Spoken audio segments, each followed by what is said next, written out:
कल को अगर मैं निकलूं राजस्थान से गाय लेने के लिए, हरियाणा में निकलूं मैं गाय लेने के लिए, और आप मुझे बताइए अगर मेरे माथे पर तिलक ना लगा हो और मेरे ट्रक के अंदर गाय हो और ये लोग मेरे गाड़ी के अंदर आग ला के मुझे मार दें, आज किसी नासिर और जुनैद के साथ हुआ है, कल को किसी हिंदू भाई के साथ भी हो सकता है। इनकी भावनाएं तब आहत नहीं होती जब बीजेपी का एक नेता ये स्टेटमेंट देता है कि मैं बीफ खाता हूं और मेरी पार्टी को इससे आपत्ति नहीं है। कह रहा हूं कि आप गाय को राष्ट्रीय पशु घोषित कर दीजिए, गाय को राष्ट्रीय पशु घोषित करिए ना। आप क्यों नहीं करते? आप गाय को अगर आप राष्ट्रीय पशु घोषित करेंगे तो उसका विरोध कोई मुसलमान नहीं करेगा। इनका एक ही एजेंडा है, अगर गौ रक्षा के नाम पर, हिंदू रक्षा के नाम पर, हिंदू राष्ट्र के नाम पर, मंदिर और मस्जिदों के नाम पर अगर हिंदू और मुसलमान आपस में नहीं लड़ेगा तो जनाब पत्रकार महोदय एक बात आप मुझे बताइए, भारतीय जनता पार्टी को वोट किस नाम पर मिलेगा? गौ तस्करी में नासिर और जुनैद की जगह पे किसी नेता का बेटा होता तो क्या जांच नहीं बैठती? अब तक आरोपी जेल के अंदर होते, सलाखों के पीछे होते।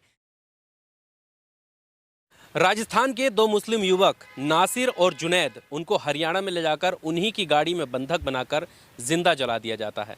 इस मामले को लेकर पीड़ित परिवार ने लिखित रूप में शिकायत दर्ज कराई और आरोपियों की मांग की कि उन्हें गिरफ्तार किया जाए, लेकिन काफ़ी लंबे समय बीते जाने के बावजूद भी आरोपी, जो मुख्य आरोपी है, वो अभी भी फरार चल रहा है। इस बीच तमाम धरना प्रदर्शन भी हो रहे हैं और ख़ास बात यह है कि आरोपियों के समर्थन में महापंचायत भी हो रही है। मेरे साथ मोहित शर्मा हैं, लगातार जो है विभाग से सामाजिक मुद्दों पर अपनी राय रखते हैं। मोहित, इस घटना को किस तरह से देखते हैं, ऐसे में क्योंकि आप भी सनातन धर्म से ताल्लुक़ रखते हैं और ये कहा जाता है कि हमारी भावनाओं को आहत करने का काम होता है, इस वजह से ऐसी घटनाएं होती हैं। देखिए, सबसे पहली बात तो मैं आपको एक बात बता देता हूँ, क्या इनकी भावनाएं तब आहत नहीं होती जब बीजेपी का एक नेता ये स्टेटमेंट देता है कि मैं बीफ खाता हूँ और मेरी पार्टी को इससे आपत्ति नहीं है? आपकी भावनाएं तब आहत क्यों नहीं होती जब गोवा के अंदर गाय कटती है? आपकी भावनाएं उन तमाम जगह पे आहत क्यों नहीं होती जहां पर गाय को काटा जाता है? क्यों नहीं होती आपकी भावनाएं आहत? आप वहां पर भी जाकर करिए ना, धरने प्रदर्शन करिए। दूसरी बात ये कि संविधान और न्यायपालिका क्यों बनी है? अगर आप लोगों को इसी प्रकार से जिंदा जला देंगे तो संविधान और न्यायपालिका और कोर्ट के ताला लगा दीजिए, बंद कर दीजिए ना कोर्ट कचहरी। आपके अंदर औकात नहीं है कि आप बलात्कारी का गलेबान भी पकड़ सकें, और आप एक व्यक्ति जिसके ऊपर आरोप लगता है आप उसकी गाड़ी में आग लगा देते हैं। कैसे लगा देते हैं आप? दूसरी बात यह कि आप सरकार से मांग कर दीजिए, मैं तो लगातार कह भी रहा हूं, मैं तो कह रहा हूं कि आप गाय को राष्ट्रीय पशु घोषित कर दीजिए, गाय को राष्ट्रीय पशु घोषित करिए ना। आप क्यों नहीं करते? आप गाय को अगर आप राष्ट्रीय पशु घोषित करेंगे तो उसका विरोध कोई मुसलमान नहीं करेगा। इसका विरोध को नया मुद्दा छेड़ दिया मुसलमानों को निशाना बनाने के लिए। सुन लीजिए, अरे सुन लीजिए, गाय को कोई मुद्दा छेड़ने की जरूरत ही नहीं है, मुद्दा छेड़ने की जरूरत ही नहीं है। आज मोर राष्ट्रीय पक्षी है, कोई विरोध करता है? नहीं करता। क्यों नहीं करता बताइए आप मुझे? मोर राष्ट्रीय पक्षी है, कोई विरोध करता है? अगर गाय को राष्ट्रीय पशु बना दिया गया, राष्ट्रीय पशु बाघ भी है, बाघ की जगह पे इसको, बाघ के साथ में गाय को भी बना दो, होगा क्या इससे? भाई गाय की कोई तस्करी नहीं करेगा, गौ तस्करी नहीं करेगा, और इसका विरोध कोई मुसलमान नहीं करेगा। मुसलमान तो उल्टा ये कहेंगे कि कम से कम हमारे बच्चों की जिंदगी तो बचेगी। इससे पहले कई साल पहले उत्तर प्रदेश के अंदर मॉब लिंचिंग के नाम पर लोगों को मार दिया जाता है, भाई उनके ऊपर आरोप होता है कि गौ तस्करी कर रहा है। अरे आप एक बात मुझे बताइए, कल को अगर मैं निकलूं राजस्थान से गाय लेने के लिए, हरियाणा में निकलूं मैं गाय लेने के लिए, और आप मुझे बताइए अगर मेरे माथे पर तिलक ना लगा हो और मेरे ट्रक के अंदर गाय हो और ये लोग मेरे गाड़ी के अंदर आग ला के मुझे मार दें, आप तो कल को कह देंगे मैं तो गाय को लेके आ रहा हूं दूध पालने के लिए, दूध निकालने के लिए, पालने के लिए, हैं? आप ये मुझे बताइए ना, सरकार गौ सम्मान योजना की बात करती है ना कि भाई जिनके घर में गाय है उनको सम्मान योजना देंगे, सम्मान राशि देंगे। तो एक बात आप मुझे बताइए कि आज किसी नासिर और जुनैद के साथ हुआ है, कल को किसी हिंदू भाई के साथ भी हो सकता है। शिकार तो कोई भी हो सकता है। अब कोई अपने माथे पे लिखवा कर थोड़ी चलेगा मैं हिंदू हूँ, या आप थोड़ी लिखवा के चलेंगे कि मैं मुसलमान हूं। दूसरी बात यह कि बहुत सारे मुस्लिम भाई, क्या बहुत सारे क्या इस देश में, उत्तर प्रदेश के अंदर, हरियाणा के अंदर, पंजाब के अंदर, राजस्थान के अंदर, तमाम जगह पर मुसलमान भाई जो है वो पशुपालन का काम भी करते हैं।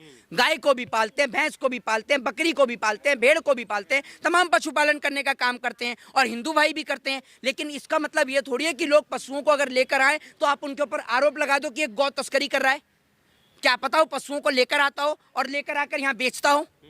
बेचने का मतलब यही थोड़ी है कि भाई लोग दूध के लिए भी बेचते हैं। हम लोग जो पशु खरीदते हैं, भाई हमारे घर में गाय है तो हम दूध के लिए खरीदते हैं, ये थोड़ी है कि हम गौ तस्कर हो गए। व्यापार होता है पशुओं का, सीधी सी बात है। अरे भैया हम तो अपने दूध के लिए अपने घर में बंधी हुई है हमारे गाय। कल को आप मान लीजिए मैं कहीं से कोई गाय लेकर आता हूँ और मेरी गाड़ी के अंदर भाई मेरे माथे पर नहीं लिखा कि भाई या फिर मैंने टीका नहीं लगा रखा, और 4 5 6 लोग आई मेरी गाड़ी में आग लगा देंगे, अगले दिन तो मीडिया वाले दिखा देंगे कि मैं तो गौ तस्कर हूँ। ऐसे कैसे हो जाएगा भाई? तो आपको इसके ऊपर एक कानून लेके आना चाहिए। दूसरी बात पे, प्रधानमंत्री कहीं भी कोई घटना हो जाए आज बोलने को तैयार नहीं है। क्यों नहीं है? प्रधानमंत्री कभी नागालैंड चुनाव में चले जाते हैं, कभी असम के चुनाव में पहुंचते हैं, कभी मेघालय के चुनाव में पहुंचते हैं। अरे देश के ने पहले कहा है, आपने सुना नहीं, 2016 में ये स्टेटमेंट दे दिया कि गाय के नाम पर गुंडागर्दी बंद होनी चाहिए, हमें लिस्ट तैयार करनी अरे चाहिए। तो गुंडागर्दी कौन बंद करेगा? गुंडागर्दी बंद करने के लिए डोनाल्ड ट्रंप को लेके आऊं अमेरिका से, हैं कि उसको पकड़ के तू चल पहले तू यहाँ गुंडागर्दी बंद करवा। कौन करेगा गुंडागर्दी बंद? सेंट्रल गवर्नमेंट के अंडर पुलिस है। मोदी जी के कहने पर हो रहा है क्या? अरे भैया मोदी जी के कहने पर नहीं हो रहा तो मोदी जी रोक भी तो लगा सकते हैं। बोल तो रहे हैं। क्या बोल रहे हैं? 16 में बोल दिया है, यही तो बता एक बात आप मुझे बताइए, बोलने को, एक मिनट, बोलने के लिए मोदी जी ने ये बोला था कि भाई साहब धारा 370 हटाएं, हटी ना। जब आर्टिकल 370 हट सकता है तो जो बात मोदी जी बोल सकते हैं उस पर भी तो मेंशन हो सकता है। नहीं हो सकता उस पर इम्प्लीमेंट? हो सकता है। क्यों नहीं करते फिर इम्प्लीमेंट? मोदी सिर्फ बोलते हैं, क्योंकि अगर मोदी जी अगर नहीं बोलेंगे तो मुसलमानों का वोट कैसे मिलेगा? मुसलमानों का वोट भी चाहिए। इनका एक ही एजेंडा है, अगर गौ रक्षा के नाम पर, हिंदू रक्षा के नाम पर, हिंदू राष्ट्र के नाम पर, मंदिर और मस्जिदों के नाम पर अगर हिंदू और मुसलमान आपस में नहीं लड़ेगा तो जनाब पत्रकार महोदय एक बात आप मुझे बताइए, भारतीय जनता पार्टी को वोट किस नाम पर मिलेगा? विकास के। विकास क्या किया है? विकास पे क्या किया है? विकास पर एक व्यक्ति से पूछा गया गांव के अंदर कि भैया आपके गांव में विकास आया है क्या? तो वो कहता है कि मैं तो बहुत समय से बाहर था, मैं तो खुद ही आज ही आया हूँ गाँव में। तो वो ये समझ रहा है कि गाँव का कोई लड़का है जिसका नाम विकास है। अगर आदमी को आज तक यही नहीं पता कि विकास क्या है, ये आप समझ लीजिए। अच्छा, इस पूरे मामले को लेकर आप लोग के स्टूडेंट भी हैं, जिस तरह से पुलिस की कार्रवाई पर सवाल खड़ा हो रहा है, और यहाँ सिर्फ भारतीय जनता पार्टी की बात नहीं हो रही है जी, उधर राजस्थान में कांग्रेस की भी सरकार है, इसको लेकर आप कैसे? अरे मैं आपसे कहता हूँ सरकार किसी की भी हो, दो व्यक्तियों की जान जाती है, इसके अंदर जान जाती है तो जान जाती है तो भाई कार्रवाई होनी चाहिए, सरकार किसी की भी हो। मैं किसी सरकार का कोई मेंबरशिप कार्ड लेके थोड़ी खड़ा हुआ हूँ, कोई भी सरकार हो विरोध होना चाहिए भाई। भाई सब सरकार किसी सरकार की नहीं, किसी राज्य में नहीं, मॉब लिंचिंग हो रही है या अरे भैया मैं आपसे ये कह रहा हूँ, वो व्यक्ति जो आरोपी है वो कहाँ का है जिसके ऊपर आरोप लग रहे हैं? तो कार्रवाई कौन करेगा? हरियाणा को करनी चाहिए। हैं गिरफ्तार कौन करेगा उसे? यहाँ से भी हुई है ना। मैं आपसे एक चीज कहता हूं, मैं तो दोनों की बात कहता हूं, मैं किसी को जस्टिफाई नहीं कर रहा हूं, मैं तो कह रहा हूं दोनों को मिलकर कार्रवाई करनी चाहिए, चाहे कैसे भी करे, लेकिन उन व्यक्तियों को इंसाफ मिलना चाहिए। क्योंकि आज कोई जुनेद और नासिर है तो कल को किसी और की भी हत्या हो सकती है, कोई बड़ी बात नहीं, और इससे पहले भी हुई है। सरकार को एक बड़ा कानून लेकर आना चाहिए। सरकार खैर कोई कानून नहीं लेके आ सकती, सरकार सिर्फ जनता को, मैं ऐसे शब्दों का प्रयोग नहीं करता हूं, लेकिन आज बोलता हूं कि सरकार सिर्फ लोगों को हिंदू और मुसलमान के नाम पर आती है। जगह जगह गऊ कटती है, गऊ की तस्करी होती है, लेकिन सरकार आज तक गाय के लिए कोई बड़ा कानून नहीं लेके आई, जबकि गौ तस्करी के मामले को लेते हुए कई लोगों की जान जा चुकी है पहले भी, और अभी नासिर और जुनैद की गई है। तो इन जानों का जिम्मेदार कौन है? अगर इस ऊपर वाला ना करे, इन गौ तस्करी में नासिर और जुनैद की जगह पे किसी नेता का बेटा होता तो क्या जांच नहीं बैठती?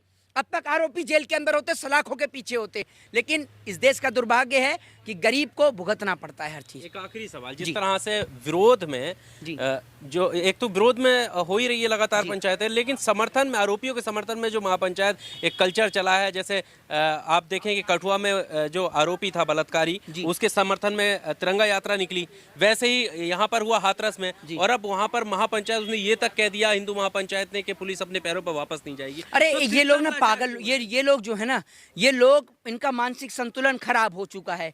ये लोग ऐसे लोग हैं जो बलात्कारियों को सपोर्ट करते हैं। आपने देखा होगा कि बिल्किस बानो के बलात्कारी जब बाहर आते हैं तो उनको लड्डू खिलाए जाते हैं, उनके गले में फूल की माला टंगाई जाती है। ये लोगों का जो मानसिक संतुलन जो है ना वो खराब हो चुका है। और ऐसे लोग जो बलात्कारियों को माला पहनाते हो, बलात्कारियों को समर्थन करते हो, मैं नहीं मानता कि वो किसी भी जाति, धर्म या मजहब से आते हैं, क्योंकि मजहब के अंदर, किसी भी जाति के अंदर, किसी भी धर्म के अंदर ये नहीं सिखाया कि आप किसी भी बहन बेटी के साथ बलात्कार करने वाले व्यक्ति का सम्मान फूल की माला से करें। और दूसरी बात मैं यही कहना चाहूंगा, सुन लीजिए, यही कहना चाहूंगा कि हर पत्नी छोड़ने वाला गौतम बुद्ध नहीं हो जाता और हर गंजा चाणक्य नहीं हो जाता। ये बात आपको याद रखनी होगी, ठीक है ना?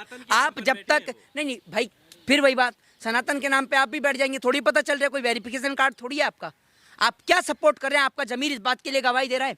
आपसे मैं पूछता हूं कि अगर मान लीजिए ऐसे में अगर किसी हिंदू की हत्या हो जाती, ठीक है, तो क्या मुसलमान लोग नहीं आप पे?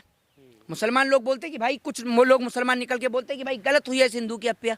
सीधी सी बात है।